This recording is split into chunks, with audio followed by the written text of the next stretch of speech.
Eu não falei para você que eu voltava? Voltei. E voltei com um dos conteúdos que mais aparecem nas provas do Enem.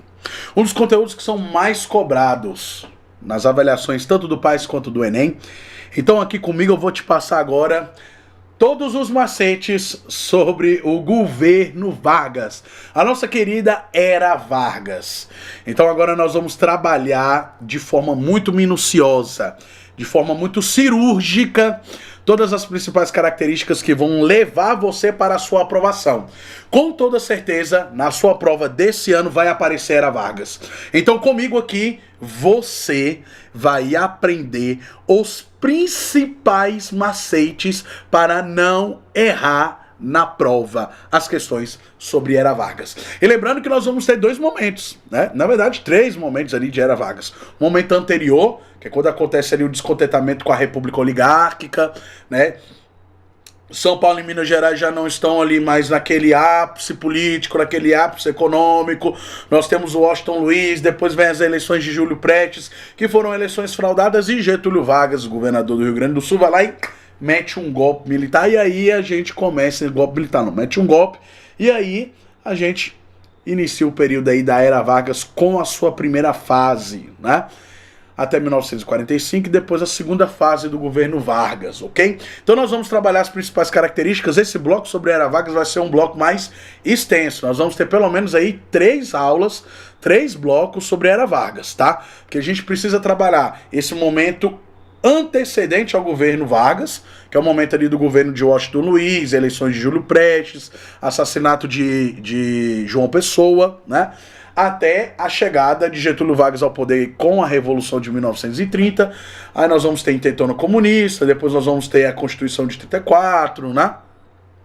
Até a chegada do Estado Novo e o fim do seu primeiro mandato, e depois nós vamos ter o segundo mandato da era Vargas. No meio aí nós vamos ter o governo Dutra, governo de Eurico Gaspar Dutra, com a Constituição de 1946, e depois a gente tem que fazer muitos exercícios, e com a era Vargas, cara, a gente não pode brincar, porque o Enem trabalha questões muito interpretativas.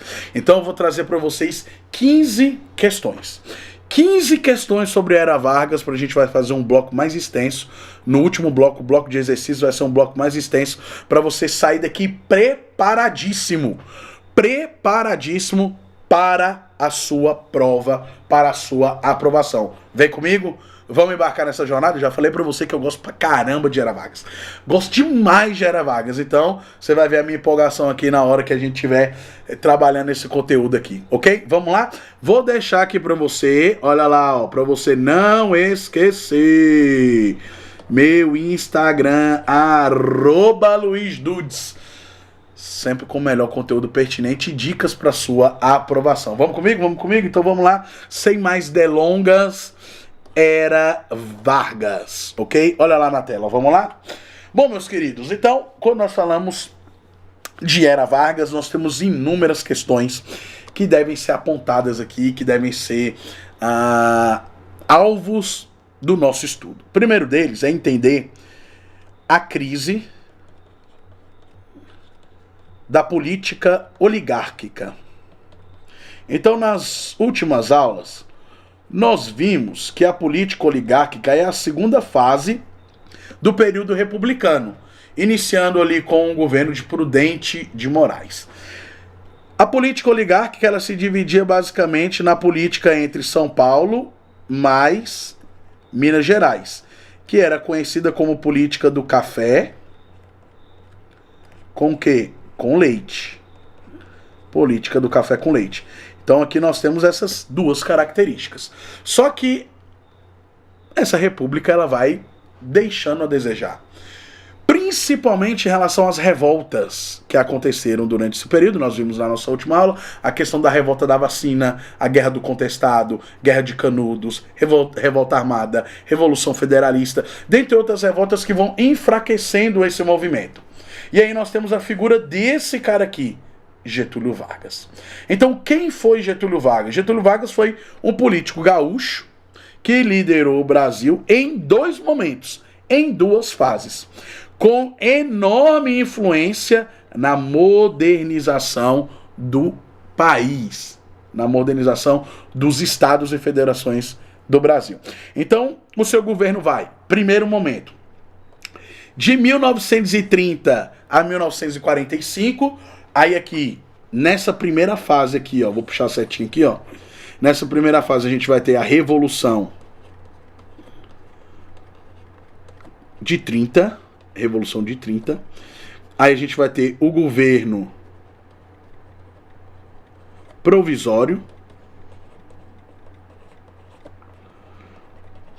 E depois o Estado Novo. Estado Novo. Show de bola? Essas são as fases do governo Vargas. Essas são as fases do governo Vargas. Esse é o primeiro período, considerado característico como que, olha esse destaque, como período autoritário, onde ele aplicou um golpe de Estado. Né? Já a segunda fase do seu governo vai de 1951, é mais curtinha, né? 1951 a 1954, com o seu provável suicídio. Governo considerado aí um governo mais democrático. Entre essa primeira fase e a segunda fase do governo de Vargas, nós temos então o governo de Eurico Gaspar Dutra, que era um militar, e aí nós vamos ter a Constituição de 1946, vamos tratar dele também rapidinho nas nossas próximas aulas, tá? Então nós vamos ter aí algumas questões importantes de serem destacadas, quais? Vargas vai transformar as bases econômicas do Brasil, principalmente voltado para uma política de industrialização, de modernização do país, eu vou te dar exemplos daqui a pouco, e também com aspectos sociais. Vargas era caracterizado por ser um político que conseguia dialogar com os dois lados, tanto com a direita quanto com a esquerda. Nós vamos ter aqui um movimento integralista, nós vamos ter um movimento mais à esquerda, então ele conseguia ali dialogar, ele conseguia andar entre os dois lados ali e assim ser influente dentro do seu processo político. Essa é a figura de Getúlio Vargas, um dos maiores, se não o maior líder da política brasileira, da história da política brasileira. Gaúcho foi governante do estado do Rio Grande do Sul, antes então de, obviamente, aplicar o golpe que deu aí a origem ao seu governo, ok? E aí nós temos a Revolução de 30. Então vou colocar aí na tela para você a Revolução de 30. A Revolução de 30 foi o início aí do governo Vargas, de fato, né? Porque o que vai acontecer nesse momento aqui? Nós vamos estar em uma acentuada crise entre as políticas de Minas Gerais e São Paulo. Então nós vamos ter a crise do café e da economia agroexportadora. Vamos ter a fraude eleitoral de 1930 com Júlio Prestes, né, vencendo as eleições, mas a Aliança Liberal denuncia as irregularidades nessas eleições. Quem era então o então presidente antes? Era o Washington Luiz. E nós sabemos que uma das características mais marcantes da política oligárquica era a fraude nas eleições, a partir daquilo que nós conhecemos como voto de cabresto. Voto de cabresto. Não reconhecendo as eleições de Júlio Prestes, então nós vamos ter uma denúncia de irregularidades nessas eleições. O que vai culminar, obviamente, na tomada de Vargas pelo poder. Mas nós temos um pequeno problema aí. Qual? A morte de João Pessoa, vice de Vargas, foi assassinado, olha lá, foi assassinado e o fato impulsionou um movimento revolucionário. Foi assassinado por questões políticas. Era vice de Vargas e isso acendeu a popularidade de Vargas diante de um país que passava por uma crise na política do café com leite, com eleições fraudadas, uma instabilidade política tremenda diante do coronelismo que era exercido pela política do café com leite. Então, Vargas vai se acender popularmente diante dessas questões a partir então da morte de João Pessoa. Isso vai fazer com que o seu nome se eleve. E aí a sua popularidade cresça. O que faz um indivíduo chegar ao governo? O que faz um indivíduo ser aceito como um governante?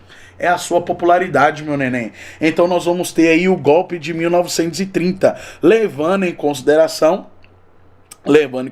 a crise política que acontecia. Então, havia esse descontentamento das elites do Sul e do Nordeste com a política do café com leite, e aí você sabe o que é a política do café com leite. São Paulo, café, e Minas Gerais é o quê? Leite. Só que qual era a principal característica dessa política aqui? Era uma política, além de ser oligárquica, ela era uma política o quê? Coronelista. Olha lá. Coronelista. Era uma política coronelista. Então havia esse descontentamento de regiões, como as elites do Sul e as elites do Nordeste. A não aceitação da vitória de Júlio Prestes, né? Nas eleições presidenciais, o resultado foi visto como fraude, e aí vem o assassinato de João Pessoa, vice de Vargas, que vai inflamar os ânimos. E aí vem acontecer então a Revolução de 1930. Então Getúlio Vargas, que até então era governador do Rio Grande do Sul, liderou a revolta e assumiu o poder com o apoio de 2 setores. Quais foram os setores que apoiaram Vargas no seu golpe? Quais foram os setores? Olha lá. Apoio dos militares e apoio de setores civis. Então, olha só. Não foi só um apoio dos militares. Não foi apenas um apoio dos militares, não. Foi o apoio também do setor civil.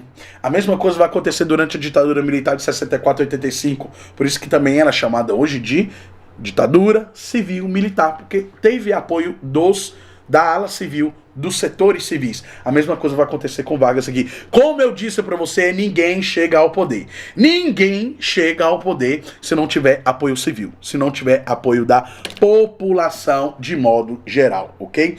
Então essa é uma das características aí mais marcantes do governo Vargas em relação à tomada do poder,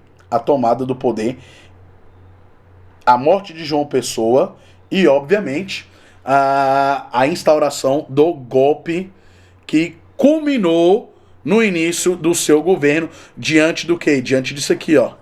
Diante dessa crise econômica que o Brasil enfrentava durante esse momento, ok? Então nós temos aí o início do governo provisório. Com a chegada, então, de Vargas ao poder, nós teremos aí algumas características importantes de serem destacadas, né? Quais são? O governo provisório ele vai de 1930 a 1934, ok? Então vem o fechamento. Nós vamos ter aí o fechamento do Congresso. Então vou destacar para você aqui quais serão as principais características desse momento. Nós temos aí o fechamento do Congresso. Então Vargas vai governar sem o quê? Ele vai governar sem um poder legislativo. Ele governa sem um poder legislativo. E vai nomear interventores, tá? Quem eram esses interventores aqui? Esses interventores, eles faziam o papel de governador. Então eram como se fossem governadores dos estados, ok? Então ele fecha o Congresso em 1930, a partir do momento que eles não reconhecem a vitória de Júlio Prestes, e aí com o apoio de setores civis e também com o apoio de militares, Getúlio Vargas chega no poder, chega à cadeira presidencial. Principal característica aqui que você tem que levar para a prova, quando Getúlio Vargas chega e é o início do governo provisório, nós temos o fim da oligarquia no Brasil. Chegou ao fim. Chegou o fim da oligarquia, ok? E toda a política varguista, no decorrer do seu curso, vai ser justamente para enfraquecer as oligarquias regionais. Aí eu vou te dar um exemplo. A capital de Goiás, durante esse período aqui, era a cidade de Goiás Velho, ou também chamada de Vila Boa no período colonial. Pedro Ludovico Teixeira era um interventor de Goiás nesse momento, que era aliado de Getúlio Vargas. O que vai acontecer? Getúlio Vargas falou assim, ó, a gente precisa tirar o domínio, pô. O domínio da oligarquia local da capital de Goiás. Precisa tirar. Como é que nós vamos fazer? Vamos mudar a capital.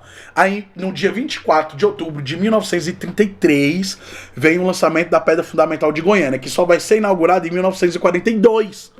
Mas a intenção era tirar a capital. Primeiro, centralizar a capital, mais ali ao centro do estado, ocasionar uma maior estruturação e urbanização no local, integrar os outros municípios do estado à nova capital, modernizar e industrializar, mas também enfraquecer as oligarquias locais que estavam localizadas na cidade de Goiás Velho. Por isso ele mudou. Quando ele muda, você tem ideais getulistas ali dentro da Constituição de Goiânia, dentro da nova capital, dentro da nova sede administrativa do estado de Goiás. Ok? Que aqui nesse momento ainda era Goiás e Tocantins junto. Tocantins só a partir da década de 80 que vai se tornar de fato Tocantins na Constituição de 1988. Então o estado aqui era muito grande e ele precisava então descentralizar esse poder da oligarquia local que estava onde? Na capital. Estava ali na capital da cidade de Goiás Velho. Então essa era uma das propostas do governo Vargas. Por isso que quando chega o governo provisório, que é a primeira fase do governo de Vargas, nós vamos ter o fim da oligarquia. Júlio Prestes não assumiu. O Washington Luiz já tinha feito o que tinha que ter feito lá para as fraudes acontecerem durante o processo eleitoral. Getúlio não aceitou, apoio de militares, apoio de civis, os setores civis. Vem quem? Fim da República Oligárquica. E aí ele vai nomear os interventores, que são uma espécie de governadores. Mas sem o quê? Características de um golpe. Olha lá. Ele vai governar sem o quê? Ele vai governar sem poder legislativo. Então, isso significa que todo o poder está concentrado na mão de quem? Concentrado na mão de Getúlio Vargas. Olha lá, centralização do poder, mais uma característica do seu autoritarismo.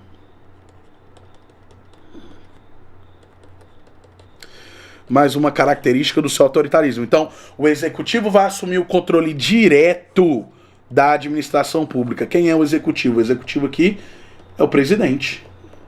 Lembre-se que o Brasil é dividido em 3 poderes, né? Você lembra, né? Poder executivo, legislativo e judiciário. Executivo, presidente, legislativo, deputados, senadores. Judiciário, a galera que julga, são os juízes, advogados, embargadores públicos e assim sucessivamente. Ok? Quais são as primeiras reformas que vão ser realizadas aqui nesse período? Olha lá. Reformas iniciais, criação de ministérios, tá? E muito, mas muito estímulo a quê? Muito estímulo à industrialização. É uma política de modernização. É uma política de modernização, ok? Quais ministérios ele vai criar aqui? Então, olha lá. Ministério do Trabalho. Deixa eu ver se eu lembro de cabeça aqui. Ministério do Trabalho. Comércio. Também ele cria nesse momento. Ministério do Comércio. E o último aqui, e obviamente não menos importante, qual é o último? Qual é o último, tendo em vista a industrialização? O Ministério da Indústria. Ministério da Indústria. Então esses são os 3 ministérios que foram criados aí durante o governo provisório da Era Vargas. Então olha lá. Então criação desses 3 ministérios, mas também nós vamos ter o quê? Nós vamos ter a criação de leis trabalhistas. Criação de leis trabalhistas. Então é a primeira vez que nós vamos ter um governante que vai olhar para as causas trabalhistas e aí ele vai regulamentar aqui 2 questões. Lembre-se que a época que nós estamos tratando é uma época totalmente diferente da nossa. Hoje a gente fala de trabalho infantil, inclusive trabalho infantil é crime. É crime. No entanto, naquele contexto era diferente. Lembre-se que o contexto é um contexto da Revolução Industrial. Criança trabalhava, mulher trabalhava entre 14 e 16 horas por dia. Então, dentro desse contexto, o que ele vai fazer? Ele vai criar aqui as suas leis trabalhistas, ele vai regulamentar o trabalho infantil. Ele regulamenta o trabalho infantil, mas também regulamenta o trabalho feminino. Então a mulher passa a ser oficialmente considerada alguém apta para adentrar no mercado de trabalho, ok? Essas são as ações só da primeira parte do governo provisório de Vargas. Então vem comigo. E um forte incentivo à industrialização, como eu já falei, e à centralização do seu poder. Aí nós vamos ter a Revolução Constitucionalista de 1932. Então, antes da gente entrar aqui em 34, eu vou destacar aqui isso aqui porque é importante. A Revolução Constitucionalista.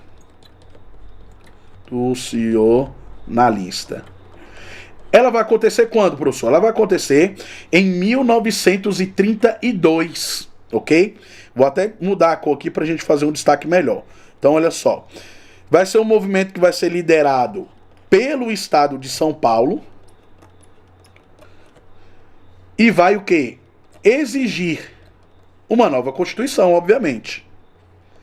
Tendo em vista que Vargas está governando o quê? Tendo em vista que Vargas está governando sem Constituição. Está governando sem o Congresso. Ele fechou o Congresso. Ele fechou. Então, qual é a outra questão aqui, ó? Isso vai forçar Vargas a chamar uma Assembleia Constituinte.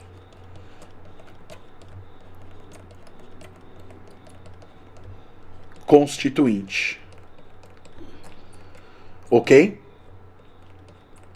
Mesmo diante do fato dessa revolução constitucionalista não ter ido para frente, mesmo diante do fato deles terem sido derrotados militarmente, isso forçou o Getúlio Vargas a chamar uma Constituição, uma Assembleia Constituinte. E aí a gente entra aqui, ó, na Constituição de 1934. Então, antes da promulgação da Constituição de 34, nós vamos ter a Revolução Constitucionalista.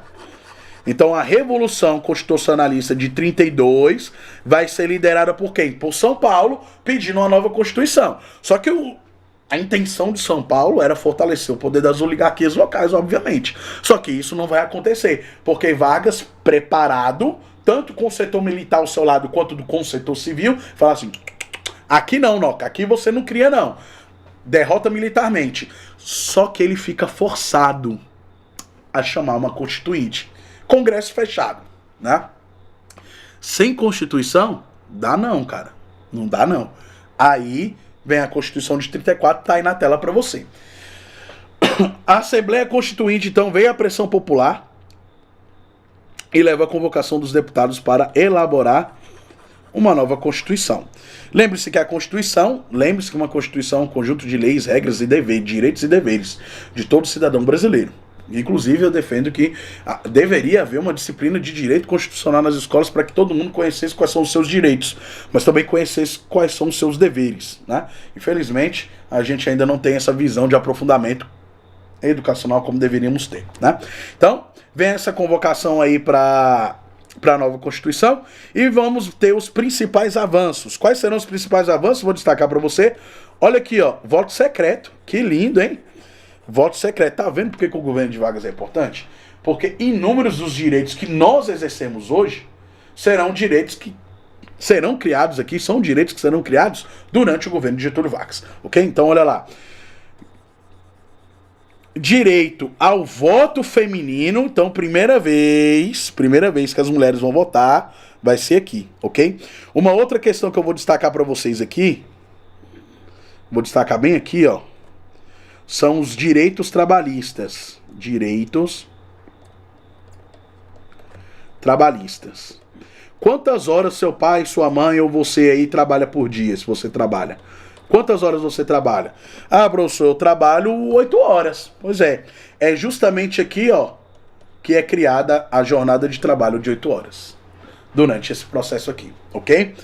E aí, um outro destaque é a representação de trabalhadores no Congresso.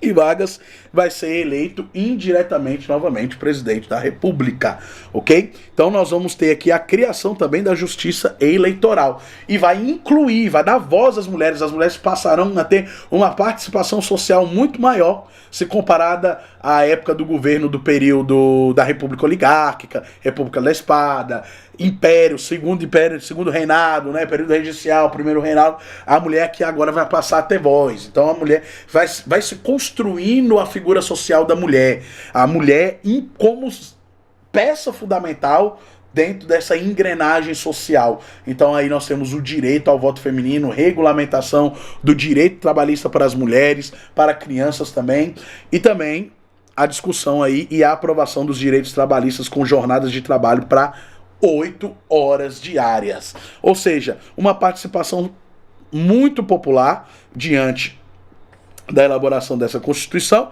mas nós vamos ter um surgimento de movimentos sociais e também partidários. Apesar de ser um governo autoritário,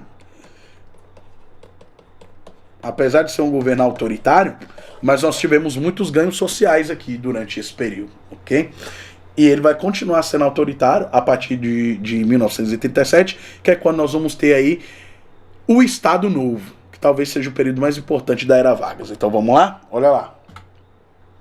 Aí nós temos a intentona comunista de 1935. Então vai crescer as tensões entre grupos de direita, os integralistas, e os grupos de esquerda, né? A ANL.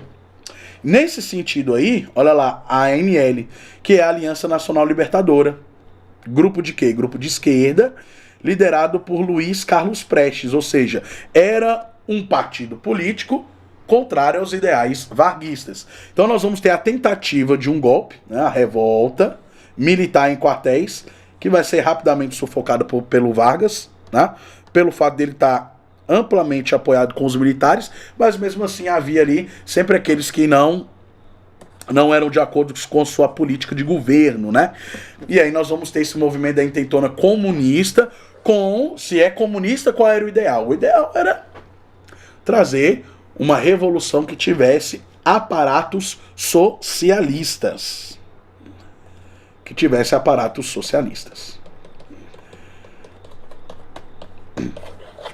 Então, nesse momento, nós estamos tendo aí uma ascensão muito forte dessas ideologias, né? Principalmente ali porque nós estamos já chegando quase na fase ali da Segunda Guerra Mundial. Então nós vamos ter nazismo, fascismo, maoísmo, stalinismo. Então essas discussões voltadas ao capitalismo, voltadas ao socialismo, são muito pertinentes aqui durante esse período. E extremamente pertinentes. E é obviamente que é diante desse pretexto da intentona comunista, dessa revolta militar que foi rapidamente sufocada, liderada por Luiz Carlos Prestes, é que Getúlio Vargas fala assim, ó, fantasma do comunismo rodeia aí. Mesma coisa que vai acontecer na ditadura militar, depois que João Goulart cai e vem o governo de Janeiro Mazzilli, depois Castelo Branco. Mesma coisa. Ó, o fantasma do comunismo tá aí, viu?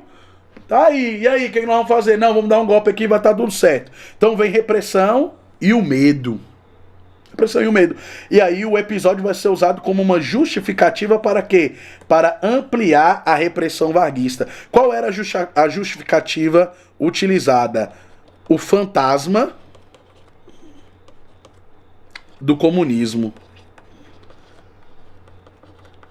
O fantasma do comunismo. E aí usa-se essa justificativa, Vargas se utiliza disso e vai aplicar um outro golpe, que aí nós vamos chamar de quê? De golpe do Estado Novo. Então olha aí na tela para você. Então essa é a intentona comunista, tentativa fracassada de revolução liderada por militares que eram comunistas. Então nós vamos ter militares comunistas aqui sim.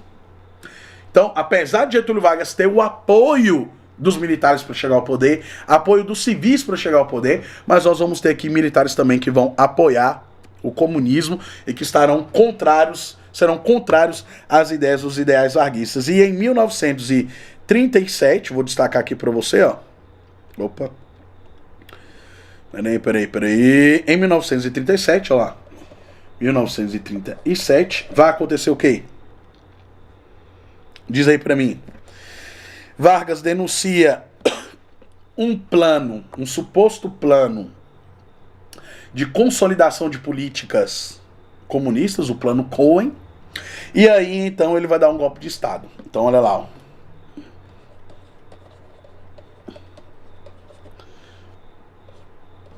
Plano Cohen. E aí, a partir disso aqui, utilizando-se do fantasma do comunismo aqui, ó, utilizando-se do fantasma do comunismo, vem o Plano Cohen e ele aplica um novo golpe de Estado, dando início à nova fase do seu governo, que é chamada de Estado Novo, que é a partir de 1937. Então a intentona comunista está entre o governo provisório e o Estado Novo, ok? Olha lá, o governo provisório de 30 a 34, e aí em 34 nós temos a Constituição de 34, e depois nós vamos ter a intentona comunista, militares, esquerdistas, comunistas que queriam assumir o poder para provocar um golpe militar, foram rapidamente reprimidos pelo exército de Vargas, e aí então ele se utiliza disso, cria um plano Cohen, dá um novo golpe de Estado, e aí nós vamos ter o que nós chamamos de Estado Novo, ou os caminhos para o Estado Novo. Estado Novo que talvez seja aí, com toda certeza, cara, com toda certeza, um dos principais períodos, se não o principal período da política da era Vargas. Então olha lá, o Plano Cohen foi um documento falso sobre a ameaça comunista, usado como pretexto para o quê? Para o golpe que Getúlio Vargas iria aplicar. Veio o cancelamento das eleições que estavam previstas para 1938, né, de acordo com a Constituição. Isso aqui de acordo com quem? Com a Constituição Federal de 38. Ou 38 não, desculpa, de 34. Então havia eleições previstas. Com medo, obviamente, de perder, o que ele vai fazer? Não. Vamos jogar pra frente aí, cara. Agora não. Vargas impede a eleição de novos representantes. E aí vem um golpe de 1937, conhecido como o quê? Como Estado Novo. Golpe do Estado Novo. Então Vargas vai instaurar uma nova ditadura, né? Com uma nova Constituição, só que mais o quê? Mais autoritária. Olha o homem aí, ó. Com uma nova Constituição mais autoritária. Ou seja, quais serão as características que serão exercidas aqui durante o Estado Novo, né? Nós vamos ter pelo menos 3 características que eu vou destacar aqui para você. A primeira característica do Estado Novo, do golpe de 37, é a centralização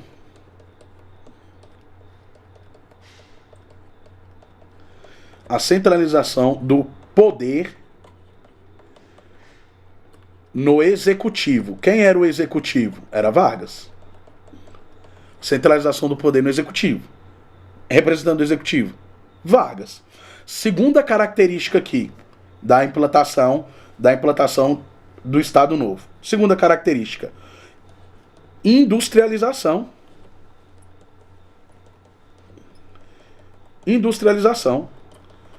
Ou seja, uma política de modernização. Lembra que eu falei de Goiânia para vocês agora?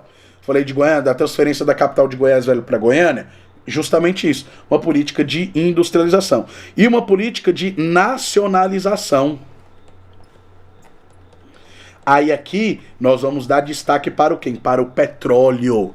Já já nós vamos chegar lá. Vamos dar destaque para o petróleo. Então, essas são as 3 características do governo de Getúlio Vargas após 1937, com o adiamento das eleições de 38 e o início da Constituição autoritária do seu governo autoritário em 37 e da sua nova Constituição. Então olha lá na tela. Então as 3 características: centralização do poder executivo, industrialização e nacionalização. E aí nós vamos chegar então nas características de quem? Nas características do Estado Novo. Esse importante momento na política varguista, que é o regime ditatorial que vai ser iniciado com a Constituição de 1937. Então quais serão as características aqui que a gente pode destacar? Fim do poder legislativo, fechamento total do Congresso e censura aos meios de imprensa. Ou seja, fica muito bem claro aqui, o controle, a centralização e o autoritarismo varguista. Fim dos partidos políticos, ó. Então toda a oposição ao governo varguista foi o quê? Foi reprimida. Então nós vamos ter censura, nós vamos ter repressão política, nós vamos ter fechamento do Congresso, nós vamos ter fortalecimento do Estado nacionalista, fortalecimento econômico, criação da CLT. Sabe que a CLT foi criada aqui, ó? Criação da CLT. Foi criado durante o governo Vargas. Por isso que é importante estudar esse período, porque apesar dele ser um governo ditatorial, autoritário, ninguém nega isso, mas muitos dos direitos que nós conhecemos hoje foram criados durante o governo de Getúlio Vargas. Então toda a oposição aqui, ela foi proibida de acontecer. Foi proibida. Mas ele conseguia circular bem entre esses dois setores, né? E aí, um poder extremamente centralizado. Então, Vargas vai governar por decretos e leis que controlavam todos os setores. Ou seja, uma política extremamente autoritária. Ou seja, que consolida essa perspectiva autoritária do Vargas. Então, essa é a segunda fase do governo Vargas. Ela vai acontecer entre 1937 a 1945, com forte intervenção estatal na economia e um forte incentivo. Um incentivo pesadíssimo, já coloquei aqui para você, ó, a industrialização. Muito, muito, muito pesado. Mas com uma política de nacionalização muito forte e uma centralização de poder já prevista aqui dentro da Constituição de 1937. Tudo bem? Então, olha lá.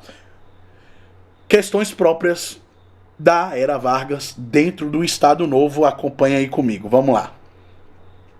Propaganda e nacionalismo. Aí nós vamos ter o departamento de imprensa e propaganda, que vai ser responsável por quê? Por divulgar os atos de governo do próprio Vargas, né? Então, responsável tanto por censurar quanto por divulgar a imagem do novo regime. Ou seja, passar que aquele novo regime era um regime que veio combater quem? O comunismo. Lembra do plano Cohen? Veio combater o comunismo, mas veio censurar todos os seus opositores. O culto à imagem de Vargas, obviamente, a imprensa ao seu favor, a imprensa que estava ao lado de Vargas, vai então retratá-lo como o quê? Quer popularidade maior do que essa, meu amigo? Como que você tem alguém que é chamado de pai dos pobres? Porque hoje, se você falar que fulano é pai dos pobres, você diz que fulano é comunista. Mas ao mesmo tempo tinha uma excelente pegada industrial na política de direito, de modernização, a política mais voltada aos ideais de direita, né? Então, essa imagem do culto de Vargas vai fazer crescer a ideia, a popularidade de que ele era chamado de quê? De pai dos pobres. E defensor da pátria. Aqui nós temos uma política de quê? Vamos destacar aqui. Nacionalista. Aqui nós temos uma política extremamente nacionalista. Tudo bem? E o fortalecimento da identidade nacional, partindo dessa perspectiva nacionalista, nós vamos ter um incentivo ao nacionalista, a cultura brasileira, valorização dos símbolos da nação, dos símbolos pátrios, né?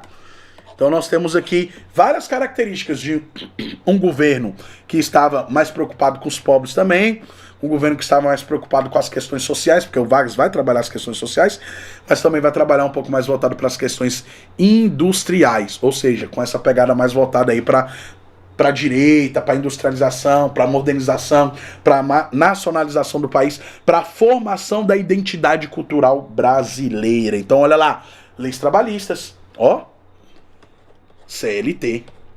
Então, quando você começar a trabalhar, né, se você for trabalhar no regime privado, você vai estar sob esse regime aqui. Você estudar, vai passar no concurso público e tal, você vai estar sobre o regime do determinado órgão público, ou municipal, ou estadual, ou federal, que você for passar aí. Então nós vamos ter aí os direitos trabalhistas. Olha lá. Olha, eu quero que você preste atenção que muitas das coisas que eu vou falar agora para vocês aqui estão ligadas com as leis que até hoje são vigentes para nós aqui. Então, ó, essa jornada de 8 horas aqui, discutida no governo Vargas. Férias, discutida no governo Vargas. Carteira de trabalho assinado, discutido no governo Vargas. Salário mínimo, Governo Vargas. Então, mano, não tem como dizer que não é importante estudar esse período para você compreender muitos desses direitos aqui. E essa aqui era uma política considerada uma política de quem? Uma política de esquerda. Você está voltado para os setores sociais, você está voltado para o trabalhador, né? Está voltado ali para discutir, para dialogar com os sindicatos, apesar de que ele não gostava de sindicatos, mas conseguia dialogar bem, criou leis trabalhistas para beneficiar o trabalhador. Então essa é uma política mais voltada à esquerda, e você tem uma política de nacionalização, de valorização dos símbolos pátrios, de valorização da modernização, de valorização da industrialização, política de direito. Então o Vargas estava ali, ó, tentando agradar os dois setores ao mesmo tempo, ok? Então, ó, criação da CLT, 1943, vem a consolidação dessas leis trabalhistas, vai unificar o direito de quem? Dos trabalhadores brasileiros, ok? E aí, isso faz com que a popularidade varguista cresça. O aumento da sua popularidade, mesmo sendo ditador, Vargas vai ganhar um apoio de quem? Das massas urbanas, por meio de todos os benefícios sociais. Vargas é uma figura incógnita, cara. É uma figura extremamente, uma figura política extremamente incógnita. Ele é uma incógnita. Então ele traz todos esses benefícios sociais, mas ao mesmo tempo tem uma puta política de industrialização, tem uma puta política de nacionalização. E aí nós já percebemos porque que é importante estudar Era Vargas. Dentro da economia, olha aí na tela para você, aí nós vamos ter aqui agora o outro lado. Falamos das questões sociais, agora nós temos o outro lado. Olha lá o outro lado. Intervenção estatal. Então o Estado passou a planejar e a também executar suas próprias políticas econômicas. Então, uma intervenção do Estado, ou seja, uma característica de Estado autoritário e ditatorial. Criação da Companhia Siderúrgica Nacional. Aí vai começar a questão industrializadora, olha lá. Aí vem um marco, olha lá, um marco da indústria de base no Brasil. Agorinha, eu tava falando aqui, ó, de direitos o quê? Olha lá. Agora eu estava falando de direitos sociais. Agora eu já estou falando de quê? Já estou falando da criação do CSN, da Companhia Siderúrgica Nacional, uma política de industrialização, né? E aí vem a substituição das importações, desenvolvimento industrial nacional, interno, para que houvesse uma redução de dependência das demandas de produtos externos, ok? Então essa era uma política econômica, uma política mais voltada para o quê? Para a industrialização. Uma política mais industrial. Enquanto que aqui, ó, essa política vai ser o quê? Social. Então olha lá. Aí nós temos a Segunda Guerra Mundial. A Segunda Guerra Mundial, galera, ela vai acontecer entre 1939 a 1945, né? Nós vamos ter o Hitler, a Alemanha, Estados Unidos, Japão, né? A União Soviética. E aí Vargas vai ter que mandar para fora, né, parte do seu exército para poder apoiar os Estados Unidos, né, durante o período da Segunda Guerra. Isso vai acontecer em 1942. Então Vargas mantém o Brasil fora do conflito até 1942. Em 1942, Segunda Guerra Mundial. Porque em 41 os Estados Unidos já tinha entrado por conta do ataque da base de Pearl Harbor efetuado pelos japoneses. Então veio um rompimento com o eixo. Então após o afundamento de navios, né, o Brasil entra na guerra com os aliados, né?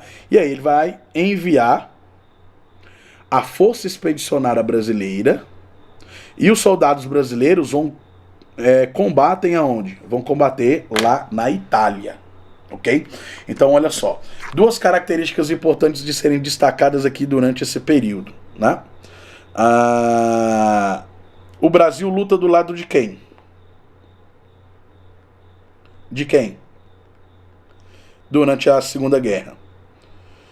De quem? De qual lado o Brasil está durante a Segunda Guerra, né? Então o Brasil lutou ao lado dos aliados e contra o eixo, contra os países do eixo. Aí eu vou destacar aqui para você, ó.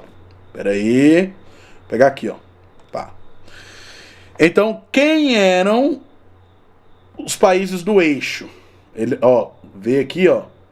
Cadê? Acabei de ler aqui, ó. Rompimento com o eixo. Quem era o eixo? Alemanha. Quem era o eixo? Itália. E depois, Japão. Países do eixo. Então ele vai romper com os países do eixo após, né, o afundamento de navios. E aí a Força Expedicionária Brasileira vai até a Itália para combater ao lado dos países, o quê? Ao lado dos países aliados. Que eram liderados por quem? Obviamente, pelos Estados Unidos, após 1941, com o ataque à base de Pearl Harbor efetuado pelos japoneses. Quando acaba a Segunda Guerra Mundial, lá no dia 6 e no dia 9 de agosto de 1945, com o lançamento das bombas atômicas de Hiroshima e Nagasaki, a Força Expedicionária Brasileira volta. Ué, mas a gente foi lá, olha o questionamento dos caras, a gente foi lá derrotar o totalitarismo, a gente foi lá derrotar o nazismo, a gente foi lá derrotar o fascismo, e aí a gente chega aqui, a gente tem uma ditadura aqui, a gente tem um presidente que não tem Congresso, que não tem parlamento, que não obedece à Constituição, que manda e desmanda e que todo o poder está centralizado nele. Não, esse negócio está errado. E aí isso vai forçar a saída de Vargas do poder. Aí vem a crise e o fim do Estado Novo. Olha lá. A contradição entre guerra e ditadura fez com que a Força Expedicionária Brasileira então questionasse. Então nós fomos lá, lutamos contra o nazismo e chegamos aqui a ter um autoritarismo. Não dá para manter, não dá para sustentar. Então vem fortes pressões para quê? Para manutenção não, para chegada, uma pedida para redemocratização. Então vem as manifestações para novas eleições, para que houvesse maior liberdade política. Aí aqui nós vamos ter o governo Dutra, que vai vir após esse momento aqui. E aí vai vir a deposição de Vargas. Então forças militares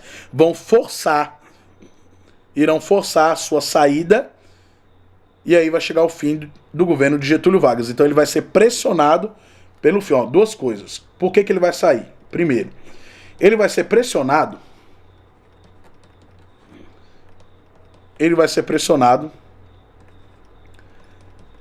pelo fim da Segunda Guerra. Ele é pressionado pelo fim da Segunda Guerra. Depois, a pedida de redemocratização popular. Pedida de redemocratização popular. Então, em outubro de 1945, ele vai ser deposto por um golpe que foi liderado por generais que eram aliados, encerrando seu primeiro mandato. Então, aqui nós vamos ter a deposição dele por militares. Esses militares eram quem? Generais. Que estiveram aonde? Que estiveram na Segunda Guerra, né? Ou que acompanharam, não estiveram no sentido de estarem de fato, mas que acompanharam ali os processos da Segunda Guerra. E aí vem o fim, vem a crise do governo de Getúlio Vargas. Chegamos ao fim então do nosso querido Estado Novo. Então, trabalhamos nesse primeiro bloco toda a era Vargas. Desde o governo de Washington Luiz, eleições de Júlio Prestes, a não aceitação. Morte de João Pessoa, vice de Getúlio Vargas. Início do governo provisório, 30 a 34. Depois intentona comunista, 35. Em 32, a Revolução Constitucionalista, que não deu certo, mas força Vargas a chamar uma Assembleia Constituinte, que vem a Constituição de 34. Intentona comunista, 35, fantasma do comunismo. Getúlio Vargas vai lá e fala, ó, plano Cohen, comunismo não se cria aqui não. 1937, nova Constituição, ele fecha o Congresso, aplica um novo golpe do Estado Novo. Dentro do golpe do Estado Novo, voto secreto, voto feminino, nacionalização a nacionalização da indústria e da modernização no Brasil, sentimento nacionalista, mas também era conhecido como pai do quê? Pai dos pobres.